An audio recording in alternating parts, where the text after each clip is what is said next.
ओम शांति। आज 15 जुलाई 2021 की बाबा की मुरली है।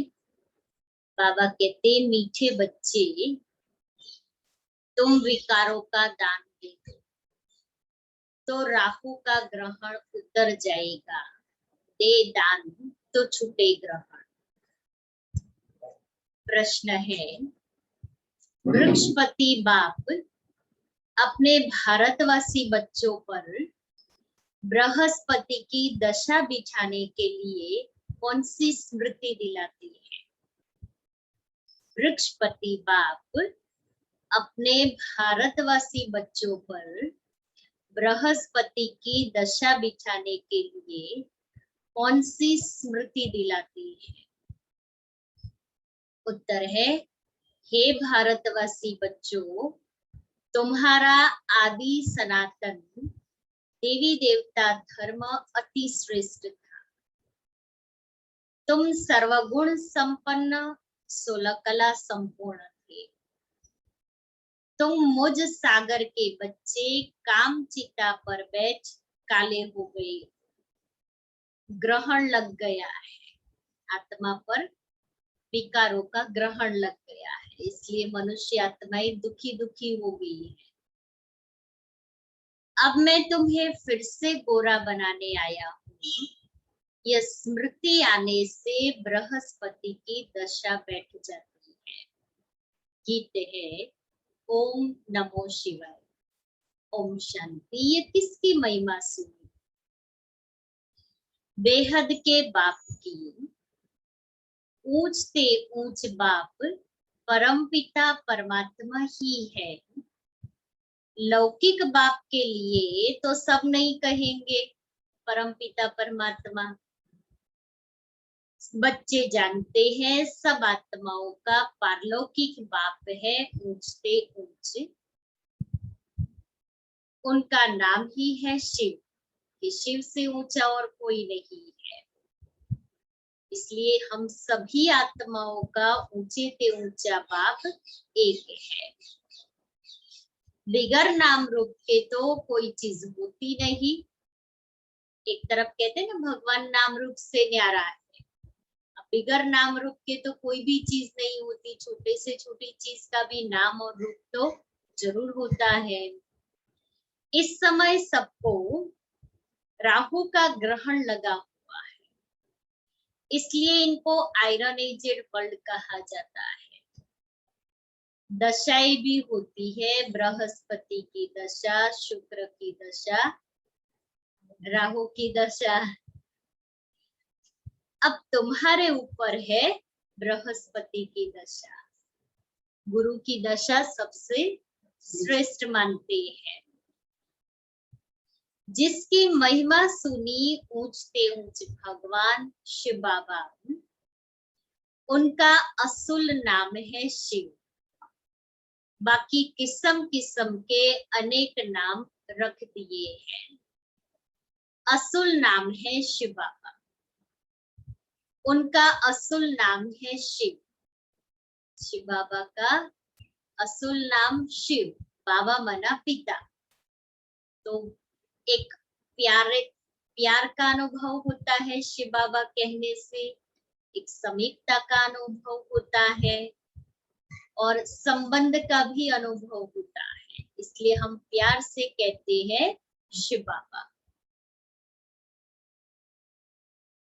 बात समझाते हैं, मैं बीज रूप हूँ, चैतन्य हूँ। सतचित कहते हैं, फिर कहते हैं वह सुख का सागर है, आनंद शांति का सागर है। महिमा सारी उस एक की है। भारतवासी महिमा गाते हैं परंतु समझते कुछ नहीं। एकदम पत्थर बुद्धि हो गई है। पत्थर बुद्धि किसने बनाया? रावण ने। सतयुग में भारतवासी पारस बुद्धि थे। आज से 5000 वर्ष पहले यह भारत पारसपुरी था, जिसमें देवी देवताएं रहते थे।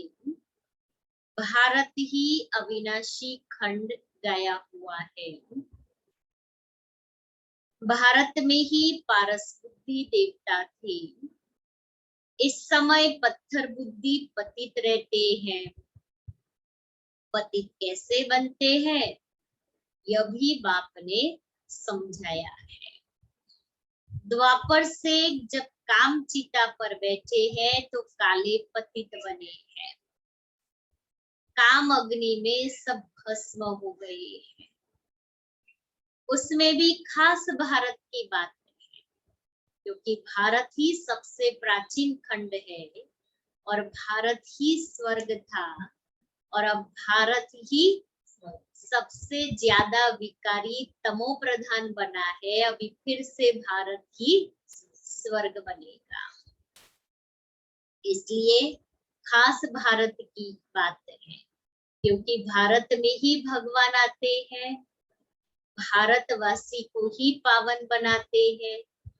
भारत ही भगवान का बर्थ प्लेस है और हम सब भारतवासी जो अति तमो प्रधान बन चुके हैं उसको सतो प्रधान बनाते हैं। इसलिए सारी कहानी ही भारत की है और सब खंड तो बाद में आए हैं, मतलब बाद में बने हैं। भारत में पारस बुद्धि देवताओं का राज्य था। उनको विष्णुपुरी राम राज्य कहा जाता था। बाप आकर बताते हैं, मीठे मीठे लाडले बच्चों, जब तुम सतयुग में थे तो सर्वगुण संपन्न थे। ये तुम्हारी महिमा है। देवताओं की महिमा कौन सी? सर्वगुण संपन्न, 16 कला संपूर्ण, संपूर्ण निर्विकारी, अहिंसा परमो धर्म और मर्यादा पुरुषोत्तम। ये है हम देवताओं की महिमा। वहां विकार होते नहीं। द्वापर से रावण 5 विकारों का राज्य शुरू हुआ, तो धीरे धीरे आत्मा की उतरती कला होने लगी। तो राम राज्य बदलकर रावण राज्य होता है। अभी ग्रहण लगा हुआ है दुनिया में, वो सूर्य ग्रहण चंद्र ग्रहण होता है तो मनुष्य क्या करते हैं? दान करते हैं। अभी यहाँ आत्मा को ग्रहण लगा हुआ है विकारों का, और विकारों का ग्रहण उतारने के लिए क्या करना है? इस देह को दान करना है, तो विकारों का ग्रहण उतर जाएगा, क्योंकि सारे विकार आते ही है देह अभिमान से। अब देह अभिमान का दान कर दिया, अर्थात देह अभिमान को खत्म कर दिया, तो ग्रहण उतर जाएगा, आत्मा स्वच्छ बन जाएगी। बिल्कुल ही भारत काला हो गया है। बृहस्पति की दशा सबसे अच्छी है। भारत पर बृहस्पति की दशा सतयुग में थी। फिर त्रेता में शुक्र की दशा, तो 2 कला कम हो गई। उसको कहा ही जाता है सिल्वर एज। फिर द्वापर कलयुग आया, सीढ़ी उतरते आए, शनिचर की दशा हुई। शनिचर माना शनि की दशा। इस समय सब पर राहु की दशा है। सूर्य को ग्रहण लगता है तो कहते हैं देहदान तो छूटे ग्रहण। अब रूहानी बाप बच्चों को समझाते हैं, यह है रूहानी ज्ञान। यह ज्ञान, यह कोई शास्त्रों का ज्ञान नहीं है जो बाप समझाते हैं। शास्त्रों का, सब शास्त्रों का सार समझाते हैं, बाकी शास्त्रों का ज्ञान नहीं है। शास्त्रों के ज्ञान को भक्ति मार्ग कहा जाता है। सत्युग त्रेता में भक्ति होती नहीं, क्योंकि वहां आत्मा संपन्न है, संपूर्ण है, पवित्र है। ज्ञान और भक्ति फिर है वैराग्य, अर्थात इस पुरानी दुनिया को छोड़ना होता है। यह है शूद्र वर्ण, कलयुग में है शूद्र वर्ण। विराट रूप दिखाते हैं ब्राह्मण, देवता, क्षत्रिय, वैश्य, शूद्र। यह भारत की ही कहानी है कि भारत में ही मनुष्य आत्माएं सतयुग में देवता वर्ण में है, फिर त्रेता युग में वैश्य वर्ण में है, द्वापर युग में त्रेता युग में क्षत्रिय वर्ण में आए, द्वापर युग में वैश्य वर्ण में आए और कलयुग में शूद्र वर्ण में, और संगम युग पर हम ब्राह्मण वर्ण में आए। विराट रूप बनाते भी हैं, परंतु पत्थर बुद्धि समझते नहीं है। पत्थर बुद्धि क्यों है? क्योंकि पतित है। भारतवासी ही पारस बुद्धि थे, संपूर्ण निर्विकारी थे। आज से 5000 वर्ष पहले भारत स्वर्ग था और कोई खंड नहीं था, यह बाप समझाते हैं। यह राज्य कौन सिखाती है? शिवाचार्य। यह है ज्ञान का सागर। शिवाचार्य है ज्ञान का सागर। कोई मनुष्य को ज्ञान का सागर, सर्व का पतित पावन नहीं कह सकते। सर्व का लिबरेटर एक ही बाप है। बाप खुद कहते हैं, बाप खुद ही आते हैं दुख में रावण से लिबरेट करने, फिर गाइड बन ले जाते हैं। पहले लिबरेट करते हैं, मना मुक्त करते हैं रावण की दुनिया से, फिर साथ में ले जाते हैं। तो रावण की दुनिया से जब लिबरेट करते हैं तो विकारों से मुक्त करते हैं, और आत्मा विकारों से मुक्त हो गई तो प्योर हो गई, शुद्ध हो गई, तो शुद्ध आत्मा बनेगी, फिर ले जाएंगे। ऐसे गंदे को तो घर ले नहीं जाएंगे। बच्चे गंदे होते हैं तो कहीं ले जाते हैं, पहले उसको साफ सुथरा करेंगे, अच्छे कपड़े पहनाएंगे, फिर ले जाते हैं। तो बाबा भी अपने साथ तभी ले जाएगा जब हमारी आत्मा को ज्ञान और योग से साफ करेंगे।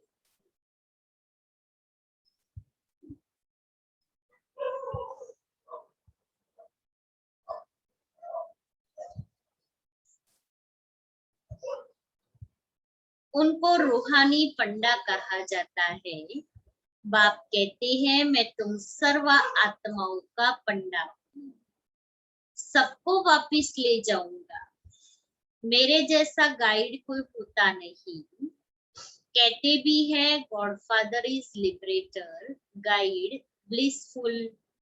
सबके ऊपर रहम करते हैं क्योंकि सब सागर के बच्चे कामचिता पर बैठ जल मरे हैं। उसमें भी खास भारत की बात है।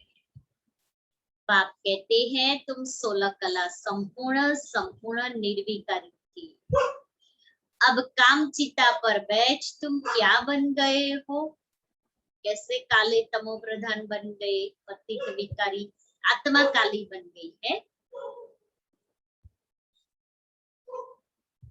अब फिर बाप आए हैं, वृक्षपति बाप आकर मनुष्य मात्र पर बृहस्पति की दशा बिठाती है। खास भारत आम विश्व पर इस समय राहु का ग्रहण लगा हुआ है। बाप कहते हैं, मैं ही आकर खास भारत दुनिया की आम गति सदगति करता हूँ। आम माना जनरल, कि खास भारत की सदगति होती है, और भारत की सदगति के साथ जनरल में सारी दुनिया के मनुष्य आत्माओं की सदगति हो जाती है। सदगति माना सुख और शांति, और गति माना शांति, कि आत्मा को परमात्मा शिव आकर के सारे भारतवासी मनुष्यों को मुक्ति अर्थात शांति देते हैं। तो आत्मा शांति धाम घर चली जाती है, और उसके बाद में आत्मा सतो प्रधान सद्गति अर्थात सत्युग में आती है, जहाँ सुख भी है, शांति भी है और पवित्रता भी है। तो सुख, शांति और पवित्रता सतयुग में होती है और परम धाम शांति धाम में शांति होती है। इसलिए बाबा आकर के मुक्ति और जीवन मुक्ति देते हैं। तुम यहाँ आए ही हो पारस बुद्धि बनने, मोस्ट बिलवेड बाप हुआ सब आशिकों का माशूक एक है। सब नेशन में लिंग जरूर बनाते हैं, क्योंकि सबका बाप है ना, शिव निराकार सबका बाप है ना। इसलिए हर देश में अलग अलग रूप से, अलग अलग नाम से शिव को ही अर्थात निराकार ज्योति को ही मानते हैं। शिव के मंदिर भारत में बहुत है, जिसको शिवालय कहते हैं। रहने का स्थान है। सतयुग में है देवी देवता धर्म के मनुष्य, परंतु वह धर्म कब था, उन्हों का राज्य कब था, यह पता नहीं। सतयुग की आयु लंबी लिख दी है। बाप बैठकर समझाते हैं, तुम्हारे ऊपर अब बृहस्पति की दशा बैठ रही है 21 जन्मों के लिए। सतयुग के 8, त्रेता के 12 और संगम युग का 1 जन्म, ऐसे करके 21 जन्मों के लिए बाबा हमें इतना श्रेष्ठ ऊंचा बना देते हैं। जो बृहस्पति की दशा होती है अर्थात सुख ही सुख होता है। वृक्षपति है ज्ञान का सागर, पतित पावन जिसको सब पुकारते हैं। तुम माता पिता हम बालक तेरे, सब उनकी महिमा करते हैं। बरोबर सतयुग त्रेता में सुख घनेरे थे, जबकि बाप हेवनली गॉडफादर है, स्वर्ग का रचयिता है, तो जरूर हम भी स्वर्ग में होने चाहिए कि हम उसके बच्चे हैं और वो हमारे लिए स्वर्ग की रचना कर रहे हैं, तो हम जरूर स्वर्ग में होने चाहिए। जैसे माँ बाप नया घर बनाते हैं तो सिर्फ माँ बाप थोड़ी ही रहते हैं, माँ बाप के साथ बच्चे भी तो होते हैं ना। तो यहाँ बाप तो स्वर्ग हमारे लिए बना रहे हैं, तो जरूर फिर हम हमारे पिता ने जो बनाया है उसमें ही हम रहेंगे ना। बाप समझाते हैं, तुम सब स्वर्गवासी थे, अब नरकवासी बने हो। भारत का ही आदि सनातन देवी देवता धर्म है। जैसे क्रिश्चियन धर्म के है, वह क्रिश्चियन धर्म में ही चले जाते हैं। बाप कहते हैं, तुम देवी देवता धर्म वाले अपने धर्म को क्यों भूल जाते हो, जबकि तुम देवी देवता धर्म के थे। बाप स्मृति दिलाते, अब लाओ स्मृति अपने अंदर। तुम्हारा सबसे श्रेष्ठ धर्म कर्म था, आया स्मृति में। चले जाओ अपने आदि स्वरूप में।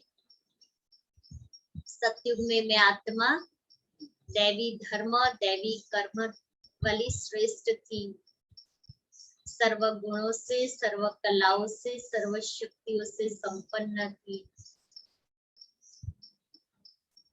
पवित्र थी, ज्ञान से भी श्रृंगारी हुई थी, तो अलंकारों से भी श्रृंगारी हुई थी। अपना वो दैवी स्वरूप इमर्ज करे। अभी तुम नीच पापी कंगाल बन गए हो, तुम हो ही देवताओं की पुजारी, फिर अपने को हिंदू क्यों कहलाते हो। भारत का यह क्या हाल हो गया है। जो देवता धर्म के हैं वह विकारी बनने के कारण अपने को देवता कहलाते नहीं है। बाप कहते हैं, अभी पतित दुनिया का अंत है। महाभारत लड़ाई भी खड़ी है। भगवानुवाच हम तुमको सत्युग के लिए राजयोग सिखाता हूँ। भगवान तो एक ही है, हम उनके बच्चे शालिग्राम में हैं।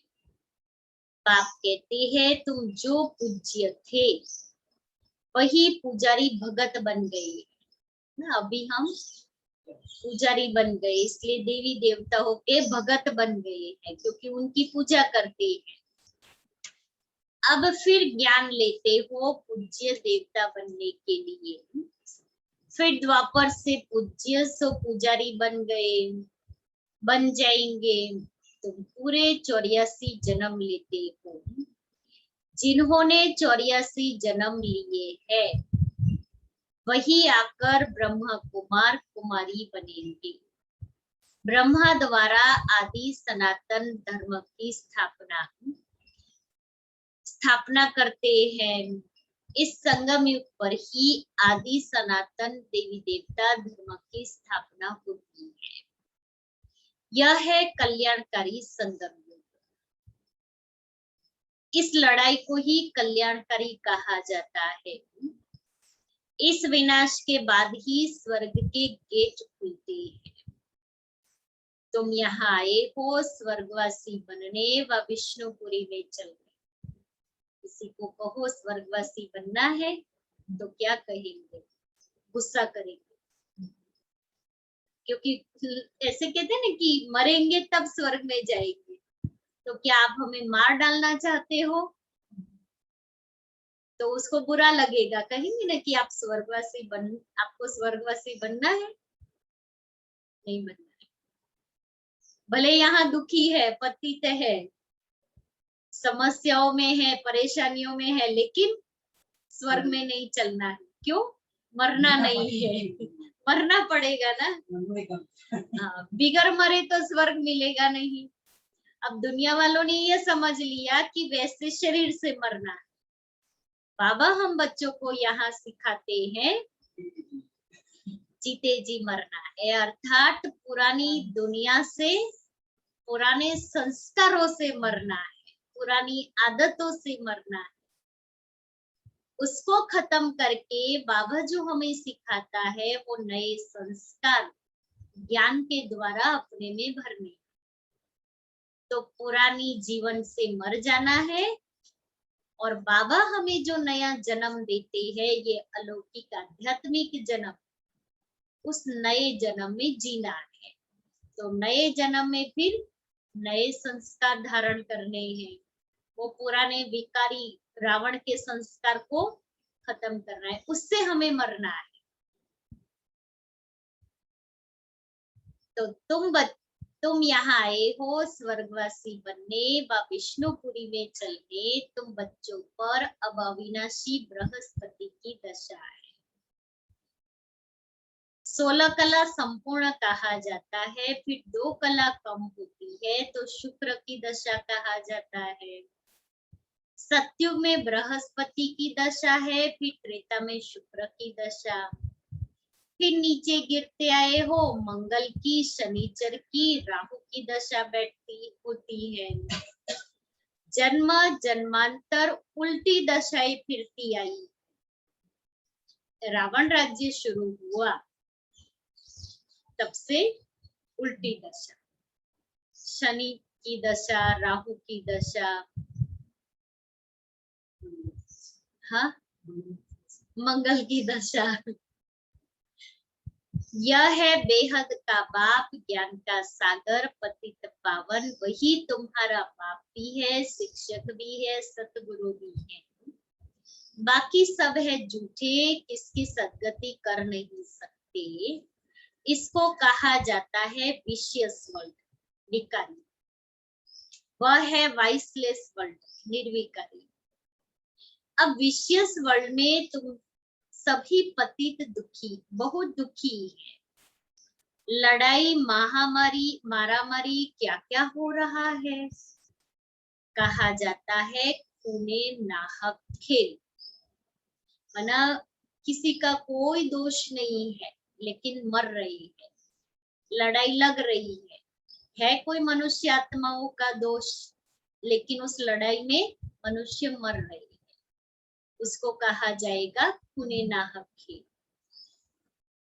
बिगर कोई कसूर के क्या क्या करते रहते हैं। एक ही बॉम्ब ऐसा गिराएंगे जो जट सारे खलास हो जाए। यह वही संगम युग का समय है। तुम देवताओं के लिए फिर नई दुनिया चाहिए। तो अब बाप कहते हैं मीठे मीठे बच्चे, क्या कहता है मीठे मीठे बच्चों को? पावन बनो। क्या कहता है मीठे बच्चों? मन मना भव। कि अभी ये महामारी मारामारी चल रही है, लड़ाइयाँ चल रही है, दशाएं बैठी हुई है, तो अभी बस मन को एक में लगाओ, क्योंकि एक में मन को लगाएंगे तो ही आत्मा की सद्गति होगी, आत्मा का उद्धार होगा। अगर मन को और तरफ भटकाएंगे तो कुछ मिलने वाला नहीं है, दुखी होंगे। अब एक में मन और बुद्धि स्थिर हुई तो एक से सब मिलता जाएगा। जो संबंध का अनुभव करना चाहे, हम बाबा से वो संबंध का अनुभव कर सकते हैं, लेकिन एक के साथ संबंध जोड़ना है, एक से बुद्धि का योग लगाना है। तो एक से मुझे सर्व प्राप्तियां हुई और अनेकों से बुद्धि योग लगाया, किसी से कुछ नहीं मिलेगा, क्योंकि वो भी तो हमारे जैसे हैं। क्या हमको दे सकते हैं? इसलिए बाबा कहता है मन मना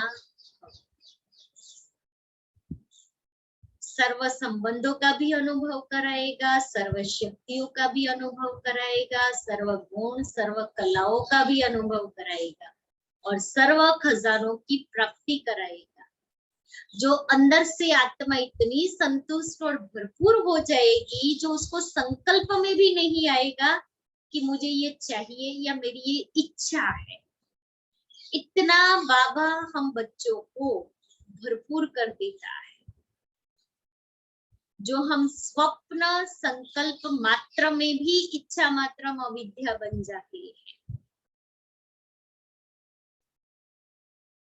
तो मीठे मीठे बच्चे मन मना भव, ये कौन से बाप ने कहा?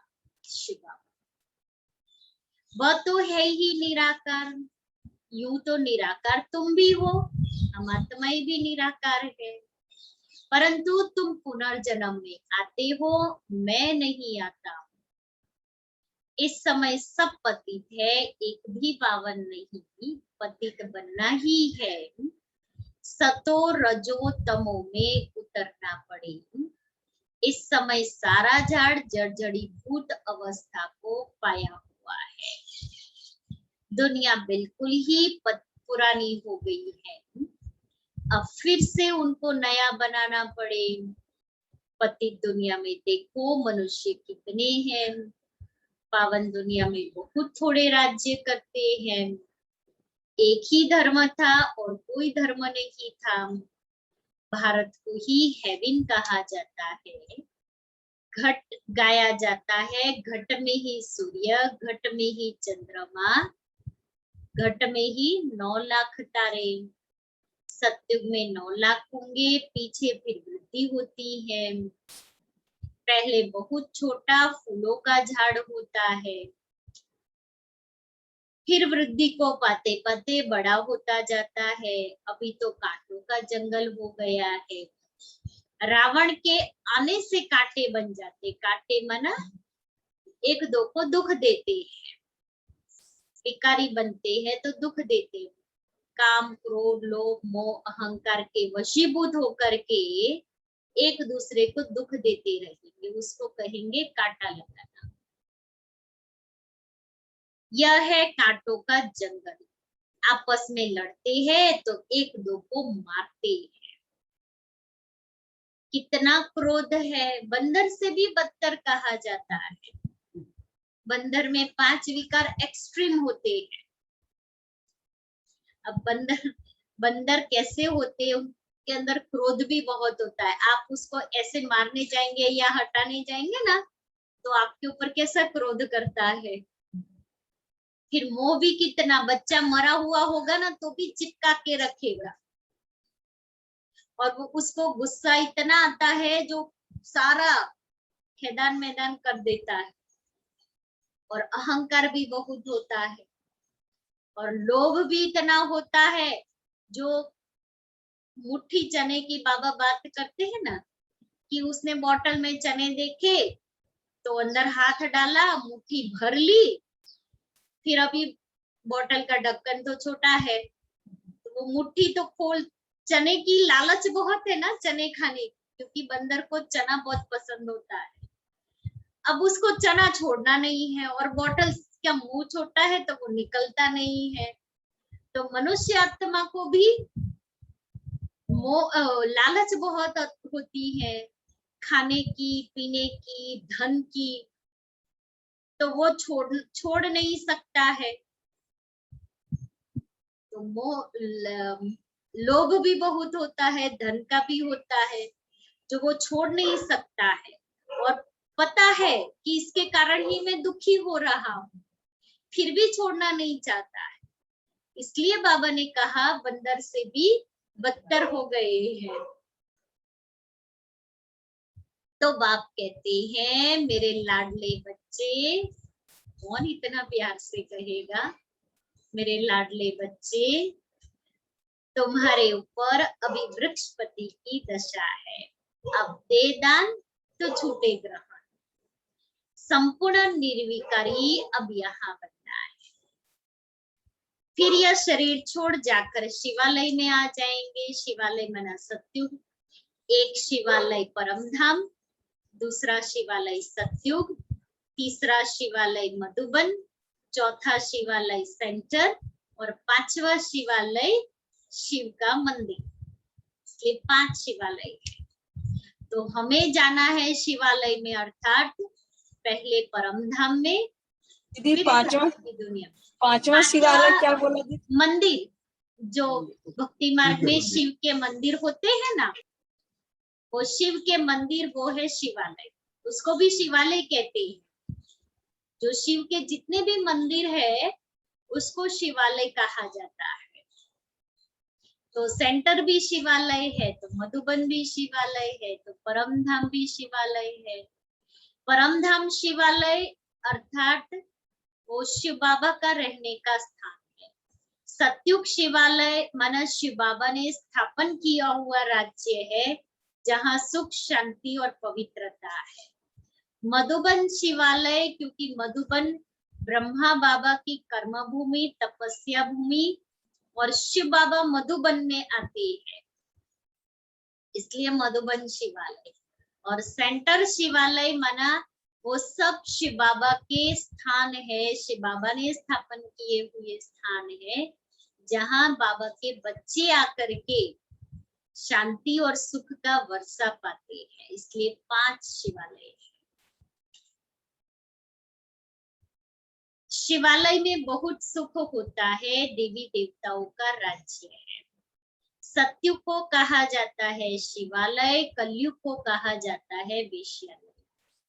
यह वेश्यालय रावण ने स्थापन किया है। अब बाप कहते हैं पतित से पावन बनना है, कैसे बनेंगे?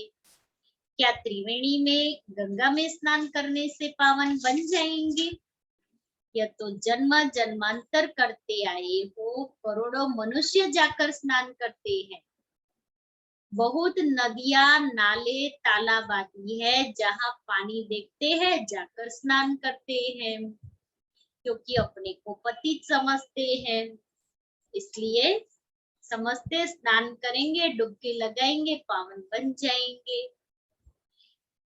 अब पारसनाथ तुम्हारी पारस बुद्धि बना रही है, तो ऐसे पारसनाथ बाप को कितना प्यार से याद करना चाहिए। अच्छा, मीठे मीठे सिक्के लेते बच्चों प्रति माता पिता बाप दादा का याद, प्यार और गुड मॉर्निंग। रूहानी बाप की रूहानी बच्चों को नमस्ते। हम रूहानी बच्चों की रूहानी बाप दादा को याद, प्यार, गुड मॉर्निंग और नमस्ते। धारणा के लिए मुख्य सार, पहला, इस कांटों की दुनिया से फूलों के बगीचे में जाने के लिए जो भी कांटे अर्थात विकार है उन्हें निकाल देना है। पारस बनाने वाले बाप को बड़े प्यार से याद करना है। दूसरा, इस कल्याणकारी संगम युग पर शूद्र से ब्राह्मण सो देवता बनने का पुरुषार्थ करना है। राहु के ग्रहण को उतारने के लिए विकारों का दान देना है। वरदान है, संगठन में एक मत और एक रस स्थिति द्वारा सफलता प्राप्त करने वाले सच्चे स्नेही भव। संगठन में एक मत और एक रस, क्योंकि संगठन होता है वहां शक्ति होती है, तो संगठन को मजबूत करने के लिए चाहिए एक मत। हर एक की अलग अलग मत नहीं, एक मत से चलना है। संगठन में एक ने कहा, दूसरे ने माना। यह है सच्चे स्नेह का रिस्पॉन्ड, कि किसी ने कोई एक बात कही और सब ने उसको स्वीकार कर लिया। ये है स्नेह का सबूत। ऐसे स्नेही बच्चों का एग्जाम्पल देख और भी संपर्क में आने के लिए हिम्मत रखते हैं। संगठन भी सेवा का साधन बन जाता है। जहां माया देखती है कि इनकी यूनिटी अच्छी है, घेराव है, तो वहां आने की हिम्मत नहीं रखती। जैसे लौकिक में भी जहां संगठन मजबूत होता है वहां बाहर वाला कोई कुछ नहीं कर सकता है। क्यों? क्योंकि संगठन मजबूत है। आपस में एक दूसरे से स्नेह है। आपस में एक ने कही, दूसरे ने मानी, तो कोई कितना भी फूट डालने की कोशिश करेगा लेकिन नहीं कर सकता। और अगर आपस में स्नेह नहीं है तो 10 लोग आकर के फूट डालेंगे, माना सबको अलग अलग कर देंगे। इसलिए हमें अपने संगठन को मजबूत बनाना है, अपनी यूनिटी बतानी है। और बाबा ने हम बच्चों को यूनिटी के लिए एक मंत्र दिया, एक ने कहा, दूसरे ने माना। इस मंत्र को लेकर के चलेंगे तो संगठन मजबूत होता जाएगा। एक मत और एक रस स्थिति के संस्कार ही सत्युग में एक राज्य की स्थापना करते हैं। स्लोगन है, कर्म और योग का बैलेंस रखने वाले ही सफल योगी है। कर्म और योग का बैलेंस रखने वाले ही सफल योगी है।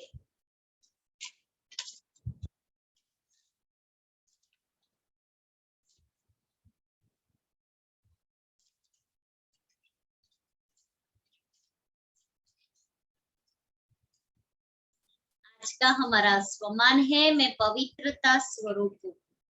मैं पवित्रता स्वरूप हूँ। उसकी डिटेल है, आप बच्चों के पास पवित्रता की जो महान शक्ति है, यह श्रेष्ठ शक्ति ही अग्नि का काम करती है, जो सेकंड में विश्व के कीचड़े को भस्म कर सकती है। जब आत्मा पवित्रता की संपूर्ण स्थिति में स्थित होती है तो उस स्थिति के श्रेष्ठ संकल्प से लगन की अग्नि प्रज्वलित होती है और कीचड़ा भस्म हो जाता है। वास्तव में यही योग ज्वाला है। अभी आप बच्चे अपनी श्रेष्ठ शक्ति को कार्य में लगाओ। कौन सी शक्ति को? पवित्रता की शक्ति को कार्य में लगाओ। तो पवित्रता मनसा, वाचा और कर्मणा, तीनों स्वरूप की पवित्रता चाहिए, तब वो पवित्रता की शक्ति ज्वाला का काम करेगी।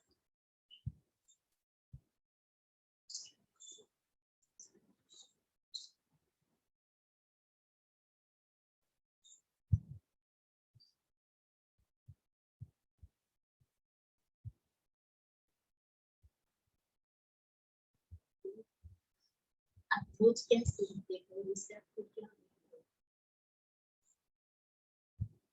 ब्रह्मा कुमारी का, सुरेश भाई पीके का, बाबा का सुनती हूँ रोज। जब भी टाइम मिले सुबह शाम मैं सुनती रहती हूँ। उनके बाबा के ही ख्याल आते हैं। और अभी हमेशा कुछ ज्यादा तो जानती नहीं हूँ, लेकिन इतना जानती हूँ कि मन में इतना ही बोलती, बाबा हमेशा मेरे साथ है। मेरा जो भी होगा सब कुछ अच्छा बाबा ही करेगा। मेरी बेटी परम धाम में गई हुई है। उनकी बेटी 25 साल की थी। उसने शरीर छोड़ा इस कोरोना की बीमारी में। 1 महीने में इनके परिवार में 3 आत्माओं ने शरीर छोड़ा।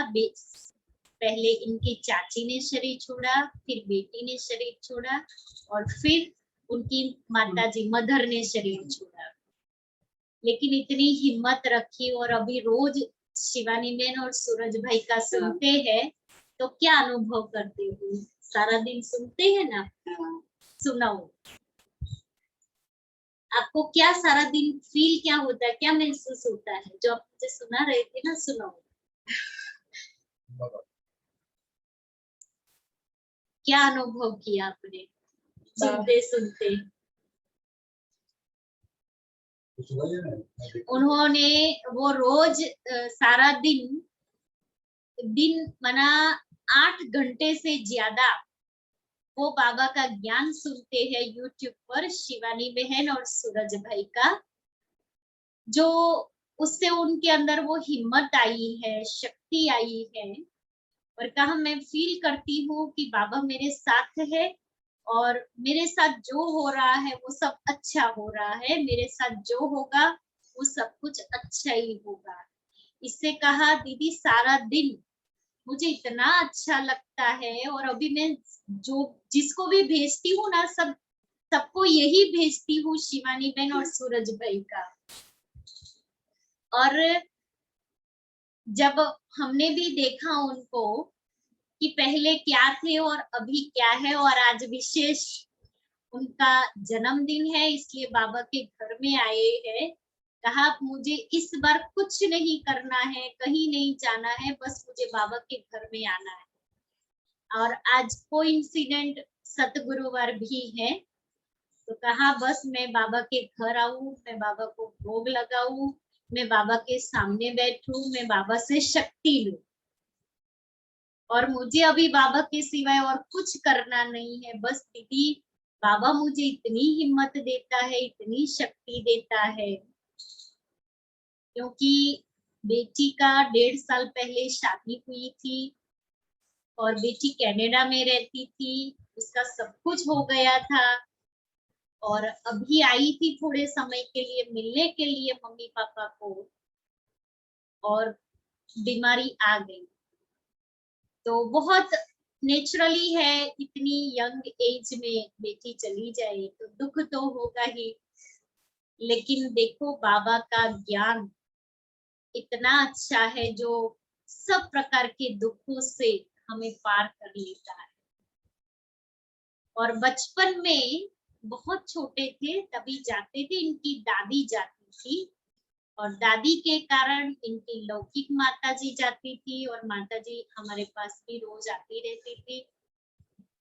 और अभी उनके बच्चे भी आ रहे हैं, सब बेटियां बेटा सब आते हैं। बचपन में ये सब जाते थे सेंटर पर,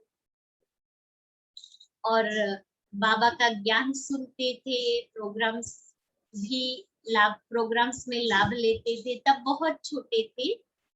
सीना बहन झांकियां वगैरह होती थी तो उसमें भी लाभ लेते थे, कृष्ण राधा बनते थे।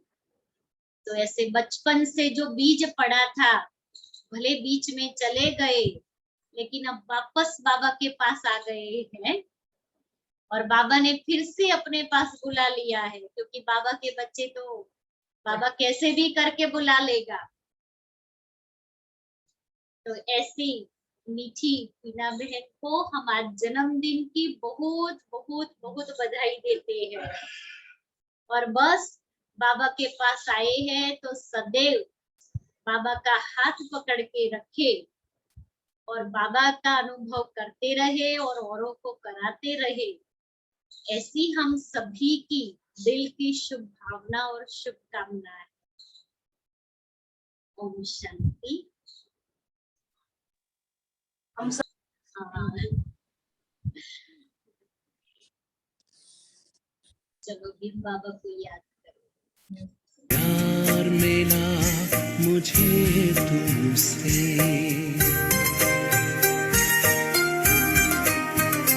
जो प्यार मिला मुझे तुमसे, वर्णन करूं मैं कैसे मुख से। जो प्यार मिला मुझे तुमसे, वर्णन करूं मैं कैसे मुख से। ये दिल जानता है बाबा, दिखता है जो नैनों के नूर से। जो प्यार मिला मुझे तुमसे।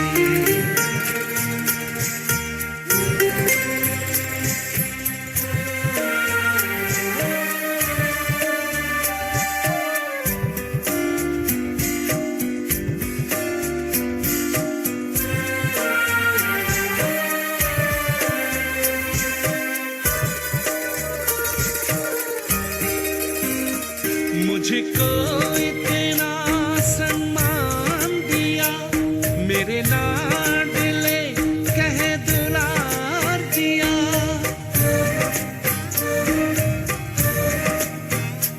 मुझको इतना सम्मान दिया, मेरे लाडले कह दुलार दिया। मेरे इन भूलों को माफ किया और दिव्य गुणों से श्रृंगार किया। सांसों में समाए हो बाबा, भूल सकते नहीं तुम्हें